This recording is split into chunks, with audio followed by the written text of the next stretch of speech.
Well, I've been looking at buying a car roof bag now for absolutely ages, as they seem like a really good way to increase your car camping storage, but also because they are considerably cheaper than a proper hard shell roof box. And also the massive advantage of a car roof bag is that not all car roof bags require you to have a roof rack or roof bars in place already.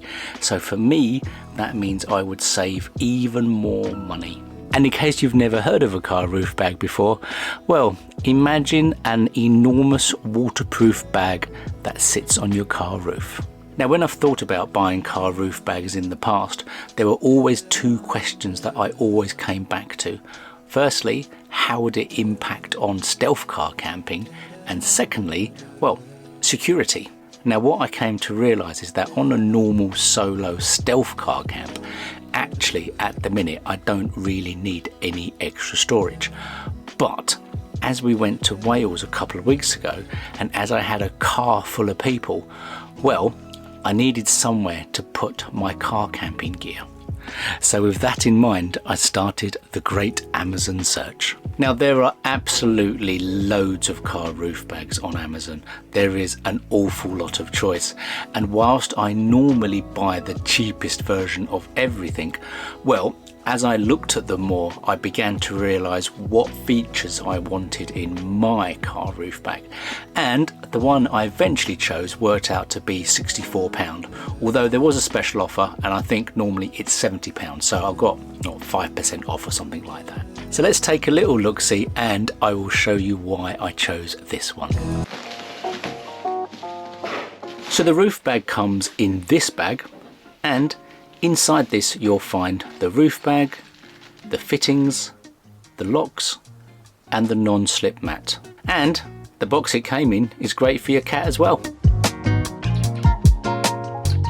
Now, it is important to say that not all car roof bags come with a non-slip mat, but this is defo worth getting, as one, it will protect your roof, and secondly, well, it will stop the bag slipping around.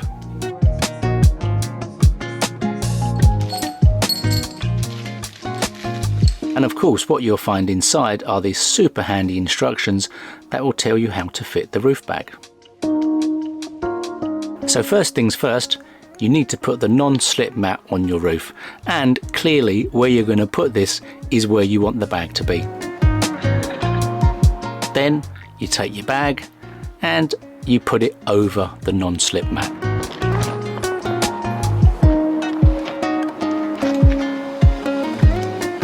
So how this bag is anchored down? Well, it's anchored down with two side straps on each side, and if you do have a car roof rack, then there's also two straps for the front and two straps for the back.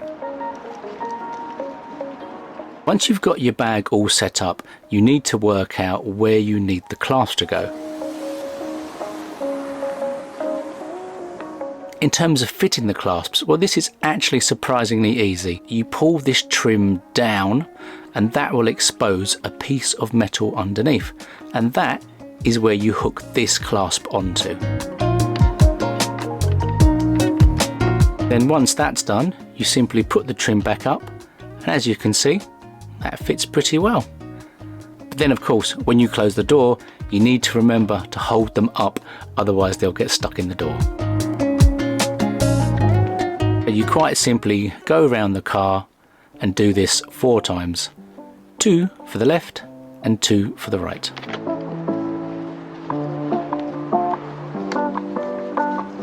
Now the next step is to adjust the length of the straps, but what I will say, and I learned after this, is there's no point doing it with an empty bag, because as soon as you fill it up with stuff, yep, you guessed it, the length changes considerably. Now, the size of bag that I chose was 15 litres. You can get, I think, 21 litres, and I think there's ones even bigger than that. But to give you an idea of how large a 21 litre is, well, let's open it up and have a look. And there you go, one enormous waterproof bag. But again, to give you a better idea, let's take this lovely cabin size friendly suitcase, put this in the corner just over there, and there you go.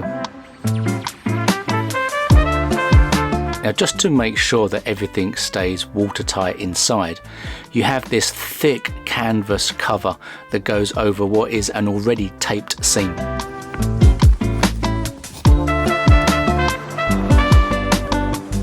So to give you an idea of size again, this is my car camping foam bed, and this is my little cabin friendly suitcase, and again you can see just how large the space actually is. And with this gear all in, now we're all adjusted, we're all nice and tight. Yeah, I'm quite happy with that. So with these side straps on, it was a bit annoying to have these front and rear ones lying around. So it occurred to me, well, I can double up each of the straps, and that would make it even more secure up top. And with all the testing done, it was time to put my car camping stuff in there for the Wales trip. And as you can see, I can actually get near enough my entire solo car camping setup in this roof bag. So that's toilet, bed, cooker, bedding, near enough everything went up top when we went to Wales.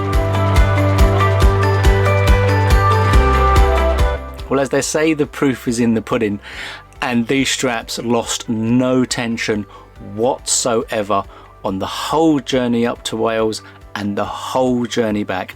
It was absolutely spot on secure. Now, what I would say though is that if you buy a roof bag and you don't have a roof rack like me, well, you do just need to make sure that what you put in your roof bag doesn't weigh a lot. Because, as you can probably imagine, if you put something in that roof bag that weighs a ton, say like my electric bike, well, you're going to damage your roof. You're going to concave it in, I highly suspect. The other thing I mentioned at the start of this video was security, and that was clearly how secure is your stuff in a car roof bag. Well, on one level, you could simply go up to a car roof bag, undo it, and nick the whole roof bag. So clearly you're not going to want to really leave stuff in your roof bag unattended for prolonged periods of time.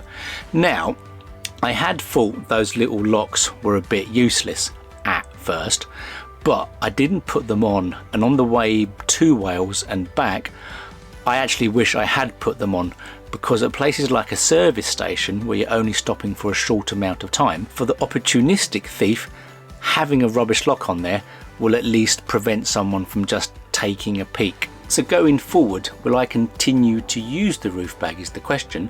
Well, the answer is definitely yes, but probably more so when me and Mrs. Hobbies go tent camping or campsite camping. Basically, if we need extra storage, then we have it. And of course, it'll also be good if we ever do a family camp and we want extra storage for stuff. Until next time, and the next time will be our week in Peak District, take care.